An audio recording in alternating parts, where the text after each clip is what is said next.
نحمده ونصلي على رسوله الكريم اما بعد فاعوذ بالله من الشيطان الرجيم بسم الله الرحمن الرحيم والذين هم للزكاة فاعلون۔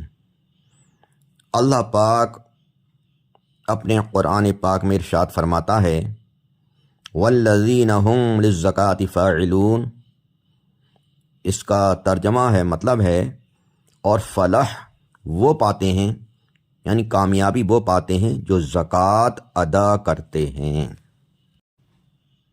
اگر کامیابی پانا ہے تو اللہ پاک نے جو ہمیں دیا ہے وہ ہم اس کی پوری زکوٰۃ ادا کریں۔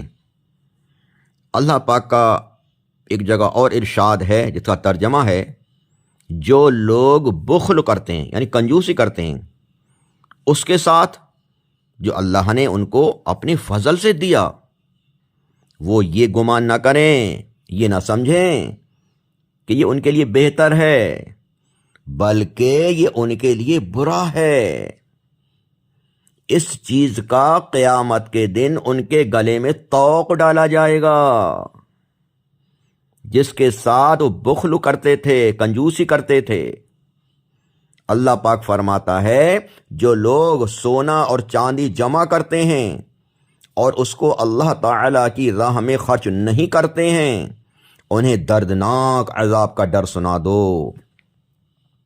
جس دن وہ دوزخ میں تپایا جائے گا، وہ دوزخ کی آگ جو دنیا کی آگ سے 70 گنا ہے، اس آگ میں تپایا جائے گا اور اس سے ان کے ماتھے داغے جائیں گے۔ اللہ اکبر!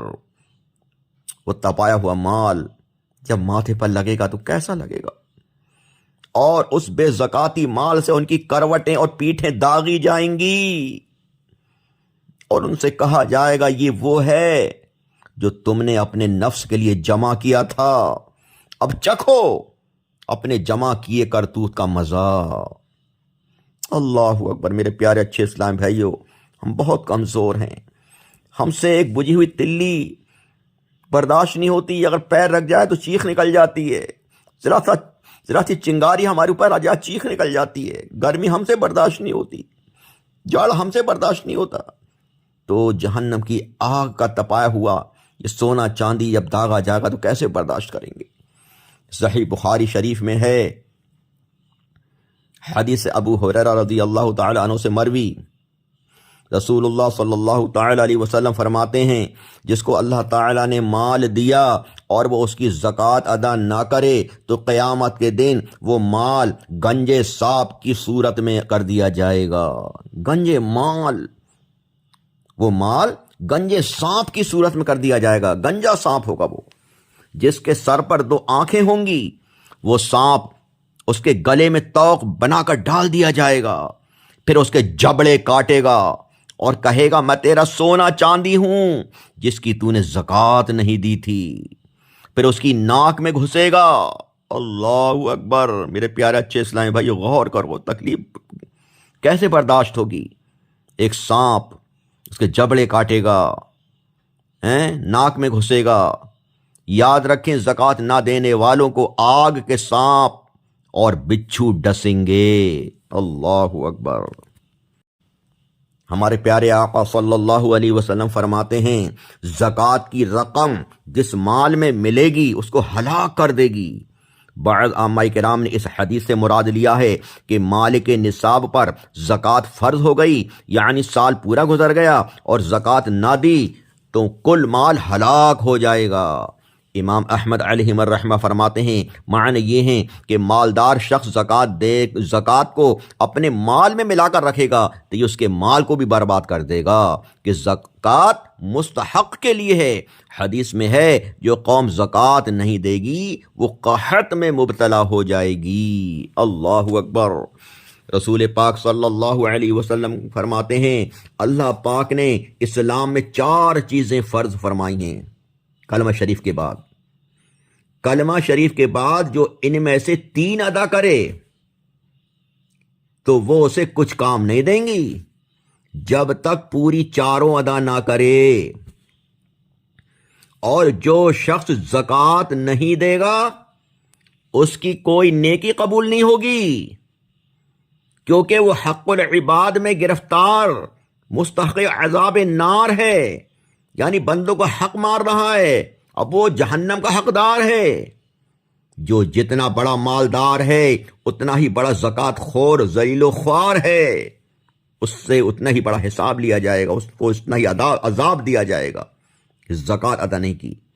قیامت میں غریب، حقیر، مسکین، فقیر و نادار اپنے حق کے طلبگار ہوں گے۔ نماز، روزہ، حج وغیرہ کی پہاڑ برابر نیکیاں قرض خواہ حقوق طلبگاروں کو دلوا دی جائیں گی۔ جو زکوٰۃ نہیں دیتے ان کی نمازیں، ان کے حج وغیرہ وہ لے کر آئیں گے تو ان کو دے دی جائیں گی، غریبوں کو جن کو حق نہیں دیا، جن کو زکوٰۃ ادا نہیں کی۔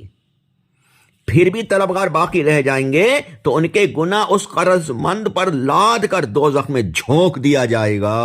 اللہ اکبر، نعوذ باللہ من ذالک۔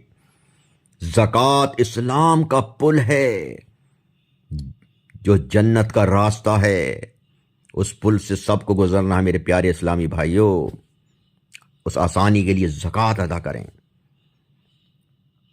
سرکار دو عالم صلی اللہ علیہ وسلم فرماتے ہیں جو میری محبت میں 6 چیزوں پر کاربند ہو، نماز، زکوٰۃ، امانت، شرمگاہ، شکم اور زبان، میں اس کے لیے جنت کا ضامن ہوں، جنت کی ذمہ داری لے رہا ہوں۔ حضرت عبداللہ ابن عمر رضی اللہ تعالی عنہما فرماتے ہیں جو اللہ و رسول پر ایمان رکھتا ہے وہ مرد و عورت اپنے مال و زیور کی زکوٰۃ ادا کرے۔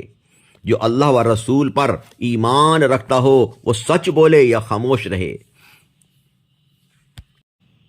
آگے ارشاد فرماتے ہیں اے لوگو، حساب لگا کر زکوٰۃ نکال کر اپنے مالوں کو مضبوط قلعوں میں محفوظ کر لو، یعنی کہ زکوٰۃ نکال کر اپنے مالوں کو مضبوط قلعوں میں محفوظ کرو۔ جب زکوٰۃ دے دی تو آپ کا وہ مال مضبوط قلعوں میں محفوظ ہو گیا، اللہ کی حفاظت میں ہو گیا۔ اب نہ وہ چوری ہوگا، نہ جلے گا، نہ خراب ہوگا، نہ برباد ہوگا، نہ گمے گا، وہ اللہ کی حفاظت میں ہو گیا۔ اور اپنے بیماروں کا علاج صدقہ دے کر کیا کرو، اور بلا نازل ہونے پر دعا میں رو کر مدد طلب کرو۔ زکوٰۃ سے مال پاک ہو جاتا ہے اور وہ ضائع پھر نہیں ہوتا، خراب نہیں ہوتا، کیونکہ خدا جس کو رکھے اسے کون چکے؟ خدا کی حفاظت میں آ گیا نا وہ، اللہ کی راہ میں زکوٰۃ پوری دے دی۔ تو پیارے اسلامی بھائیوں، آج کی اس آڈیو میں ہم نے زکوٰۃ نہ دینے والوں کی سخت وعیدیں سنی۔ اگلی آڈیو میں ہم سماعت کریں گے کہ زکوٰۃ کس پر واجب ہے اور زکوٰۃ کس کس کو دے سکتے ہیں، کیا طریقہ ہے، وغیرہ وغیرہ۔ انشاءاللہ ہماری ہر آڈیو سنتے رہیے۔ یہ قسط نمبر 1 ہے، آگے قسط نمبر 2 بھی ضرور سنیں، خود سنیں، گھر والوں کو سنائیں، اور زیادہ سے زیادہ ثواب کی نیت سے شیئر بھی کریں۔ اللہ پاک ہم سب کو اپنی پوری زکوٰۃ ادا کرنے کی توفیق عطا فرمائے۔ آمین بجاہ النبی الامین صلی اللہ تعالی علیہ وسلم۔